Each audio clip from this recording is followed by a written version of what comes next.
Work we do, we're the front line of service, safety, and security for the flying public, and we deserve respect. But this government is not showing us respect. First, they threaten us with back-to-work legislation. They threaten our rights to free collective bargaining.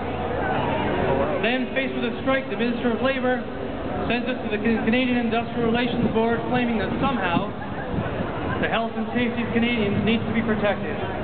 Well, that's nonsense. At a hearing on Friday, Air Canada took no position on the question of essential services. They indicated only that they needed more time. Clearly, if the company has no position on the issue, the use of this tactic is simply smoke and mirrors to delay our legal right to strike.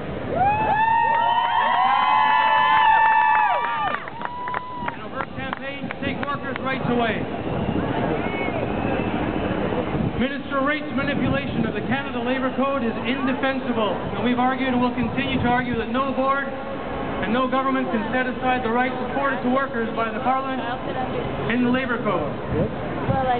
Those rights include workers' rights to collectively bargain and our right to strike, despite the Minister's blatant attempt to take those rights away.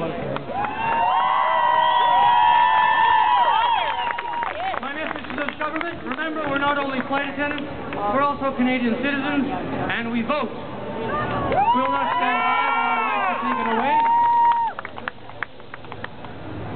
I don't need to remind you of all the sacrifices that workers have made over the last decade in this country, and since then, our working conditions and quality of life have gotten worse, not better. At the same time, the company's representatives were asking us for concessions.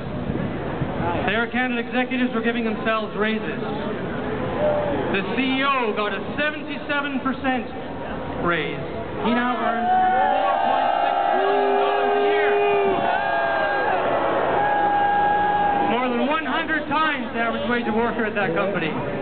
Mr. Romanescu, you got a very, very good deal. And now the company is working hand in hand with the federal Conservative government to avoid what needs to be done. A fair deal for all flight attendants. Some people think our life is glamorous. There's no glamour for our new flight attendants whose wages are below the poverty line. There's no glamour for people who sleep on the floor at airport terminals, or for the fact we don't have a place to have a rest on a long flight. There's no glamour when dozens of hours of work go unpaid every month. And there's no glamour when you fear that your pension will be stripped away and you will not retire with what you deserve. We'll continue to fight for our rights as working people and continue to fight for a collective agreement that recognizes the sacrifices we have made. We'll take your incredible energy and mobilization, and we will win that fight. Thank you.